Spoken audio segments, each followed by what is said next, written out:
So this week saw two of rugby's biggest ever possible betrayals hit the headlines. And so we'd love to know from you, what is it that you consider rugby's biggest betrayal? When did you feel the most offended and upset by something that took place on or around a rugby pitch?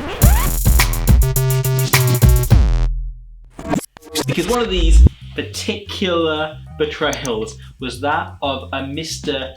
Dan Carter heading not back to the Crusaders but to the Blues. Now his nan in particular was not very happy about this. I never wanted him to play for the Blues, but then you see, times change. Neither were a lot of Crusaders fans. This has been a week governed by good news. We are now just days away from rugby returning, for one. Super Rugby begins again in New Zealand this weekend and crowds are returning. Eddie Jones is particularly excited. He launched a little chirp here. Next week. What are you anticipating seeing, amongst the New Zealand teams, given you've given all that about the All Blacks? Just so many good young players, mate, because you got three of the biggest academies in the world. Fiji, Samoa and Tonga. They're not bad.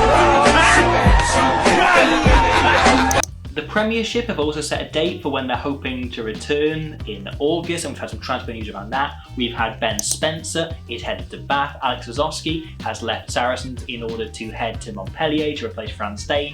We've also had in France, staying in France, Cast have basically just raided my list of favourite players and signed Fiji Sevens player and former Quins flanker Semi Kanatane. They've signed Canada captain Tyler Ardron and a boy very close to my heart, Santiago Arata of Uruguay. However, the news doesn't get much gooder than the sight of Michael Fatialofa having finally left hospital and being reunited with his wife after suffering a horrendous injury up in Saracens a few months ago.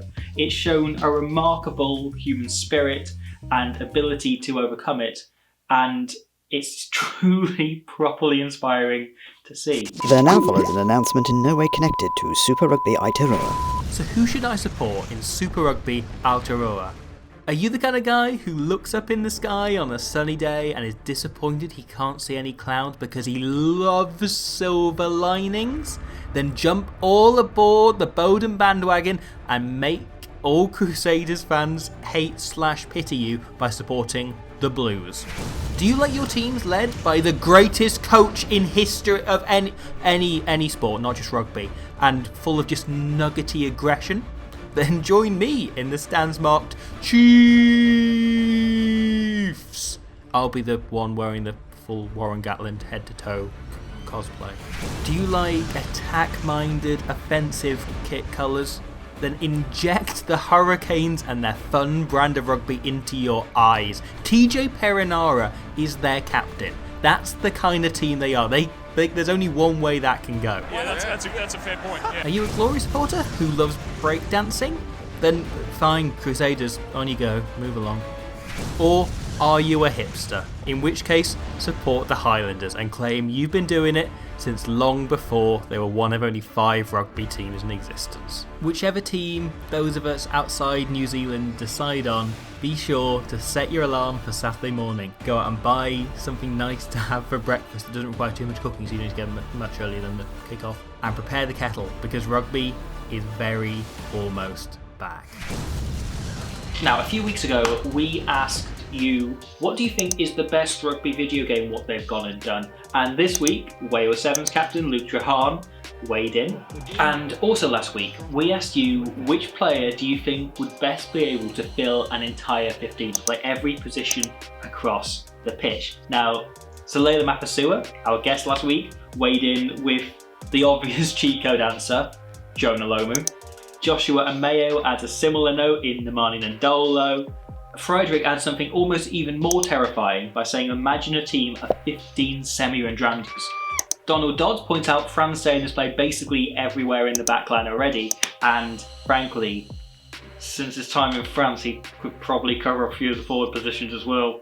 Asher Marks Waldman Conciliato could play anyone still be world class. That is spot on. Adam Lawton throws in quite a few suggestions, including Skol Brits, who again, good shout. There's not many hookers who could genuinely play fullback. Tom Curry, Jack Nowell, who of course Eddie Jones loves as a flanker. Finlay throws in Richie Vernon, who of course played as a forward in the 2011 World Cup and then as a back in 2015. Simon Trenchard mentions Matt Banahan. Matt Banahan himself then liked that tweet, so I think he agreed. I think he's down to at least play second row. Hooker, bit of a stretch, but I reckon he could do it.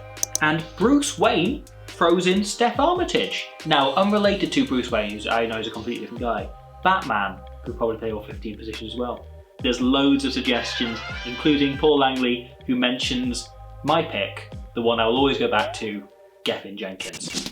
So the other thing that could be termed, I guess, a betrayal this week was that Sam Burgess gave his properly piping, like, wear oven gloves when watching the video hot take on what went on during the infamous game in which Wales beat England in the 2015 World Cup and gave me possibly the best moment of my entire life. I don't even know that's an exaggeration.